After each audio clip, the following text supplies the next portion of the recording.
Hi, Brent Bode again here from the Marquette PT Clinic. So we've come to the end of our run now. What kind of things work well as far as recovery work? So I'm going to emphasize more on people that are just kind of getting into running and running more kind of shorter distances. Most people tend to run more in the 3 to 5 mile range. If you get up into more marathon training, longer runs and things like that, some other things might apply. As far as like elevating your legs afterwards or doing ice baths or something like that, because you know, if you're doing an hour run or longer, you can definitely end up with some edema or swelling in your legs and feet. But we'll focus on more of the 3 to 5 mile runs. So after a run, what I like to emphasize is doing about 10 minutes of recovery work, I think is enough to get good bang for your buck.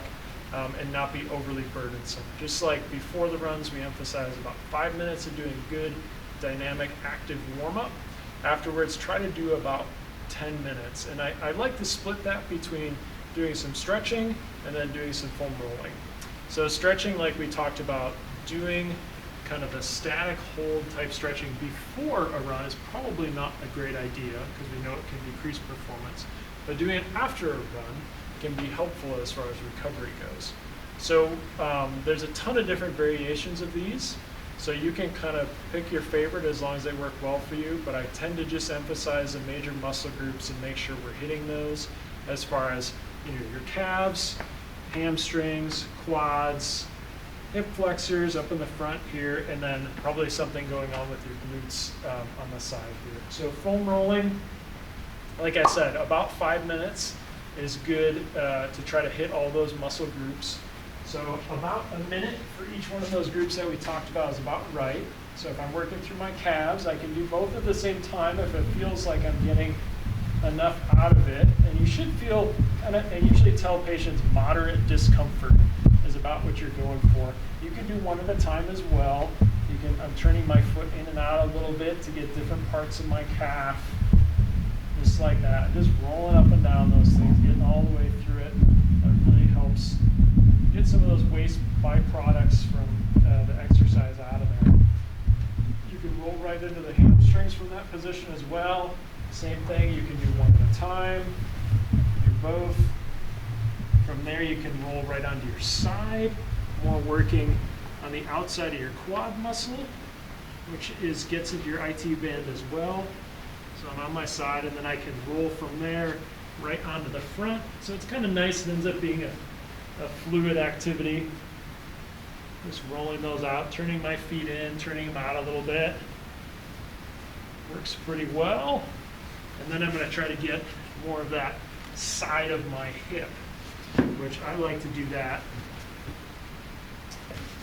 more like this, where I cross one leg over. And then I just turn to the side a little bit. It's not a big area, but I just dig into that outside part of my hip a little bit. Make sure you don't feel any numb, tingly stuff with this. Your sciatic nerve is around there. Try not to roll over any bones. Those tend to get a little bit irritated when you do that. So that's about right as far as the foam rolling stuff goes. And then as far as the stretching goes, what I like to emphasize, and like I said, there's a ton of different variations. If you want to work on your calves afterwards, like I said, you can definitely do just the static stretches after the runs. That's totally fine. And this you can do both at the same time, depending if you have more tightness on one side or the other. Trying to do 30 seconds to a minute on each side, so I do that side as well. And then a stretch I really like for my quads is more lying on my side and grabbing here. This makes sure my pelvis stays in a really good position. From here, I am trying to get above my ankle, so I'm not cranking on my ankle or my foot. And I'm just gently pushing this right foot into my thigh.